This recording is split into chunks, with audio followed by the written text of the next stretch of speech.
Добро, благодарам на вниманието, благодарам што дојдовте и можноста да се обратам. Денеска сме тука во Газибава заедно со пратеничката Дафина Стојановска, со Жаклина Пешевски, исто така пратеничката од Газибава, со претседателот на општинскиот комитет Бован Стефановски и многу други активисти на ВМРО ДПМН, но и многу граѓани кои денеска сакаме да разговараме за повеќе теми. Денеска ќе пробаме со повеќе целни групи да се видиме, да разговараме со пензионерите, да разговараме со здравствените работници, но сепак овие средби се на отворено со не толку многу народ, бидејќи знаете пандемијата е околу нас, знаете вакцини дека нема, и заради тоа пробуваме овие средби да ги одржуваме постојано, но да бидеме, се разбира, внимателни. Моментално во Македонија нема вакцини.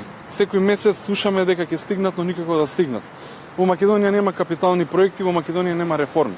Во Македонија има само еден голем срам. Има една срамна влада која што не страми на секаде каде да отиде, што и да направи. Затоа никако ВМРО ДПМН. Ветивме и во минатото, јас како носител на изборната единица 2, ветив и кажав дека постојано ќе доаѓам тука на терен да разговарам со граѓаните. Знаеме дека сме спречени од пандемијата, знаеме дека треба овие средби да бидат, да кажам, со помалце граѓани, но морам. Тоа е ВМРО ДПМН, тоа е силата на ВМРО ДПМН да биде тука на лице место со народот.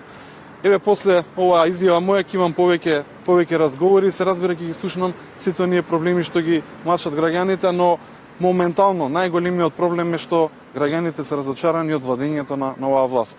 Затоа е добро што сме тука со нив и набрзо сите заедно да го повикаме и целиот македонски народ да ни се приклучи. Секој оној што има честна намера да дојде заедно со нас за да ги тргнеме овие срамни политичари што се од власта. Ама мораме тоа сите да го направиме заедно, бидејќи само ВМРО ДПМН може да ја смени оваа власт. ВМРО ДПМН е сила која заедно со народот може да ги промени овие штетни политичари. Затоа ајде сите заедно, не само вака на средби, туку на секаде во Македонија, да се сплотиме заеднички да ги промениме. Ваш коментар околу написите во лавирите, поврзани нели со набавката за вакцини? Да, благодарам на прашањето. Ова е еден огромен скандал. Ова е скандал кој што, знаете, они велеа дека се една транспарентна влада, но пробуваат некако по тепих да го стават се тоа. Знаете, излегуваат доста информации и шпекулации во весниците, во медиумите, но власта гледа некако да се извади од се тоа и слушнавме едно бедно соопштение или изјава дека не се потрошиле пари за ова. Но ни пробале. Тоа е проблемот, најголемиот проблем. Они пробале преку фантом компанија, некоја си од Хонг Конг или не знам од каде што не работи воопшто со фармација, со вакцини, да набават вакцини. Зашто тоа го направи? Што сакале да постигнат? Знаете дека има и едно писмо пратено од министерот Венко Филипче до таа компанија дека штетата од вакцините се разбира дека ние ќе ја преземеме како население, независно какви се тие вакцини. Има и друг проблем. Зашто Кина како држава ги одбили? Што е пречката? Јас сакам одговори да слушнам од оваа корумпирана власт. Што е целта? Јас еднаш во минатото и кажав дека секогаш кога сакате да земете голема количина нови вакцини, мора да потпишете договор со компанијата. Односно државата, како држава, мора да потпише договор со компанијата.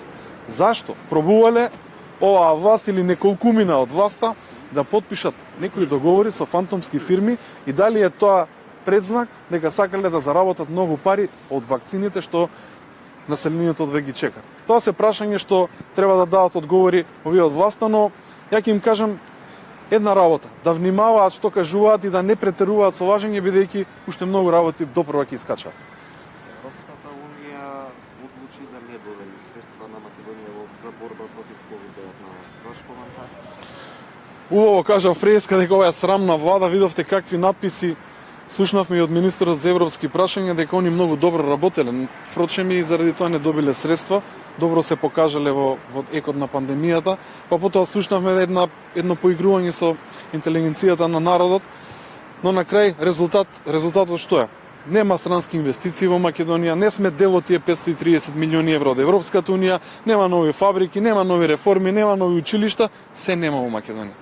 Но најважното од се, нема ниту Европска унија во Македонија. Знаете они колку се фалија и дека ќе имаме бесплатно здравство, колку се фалија дека ќе биде достапно за сите граѓани, но на крај гледаме дека заборавиле и да аплицираат. Сега зборам за онаа мерка што ја дава Европската унија за помош на земјите и што се членки, но и оние што се кандидати за прием во Европската унија.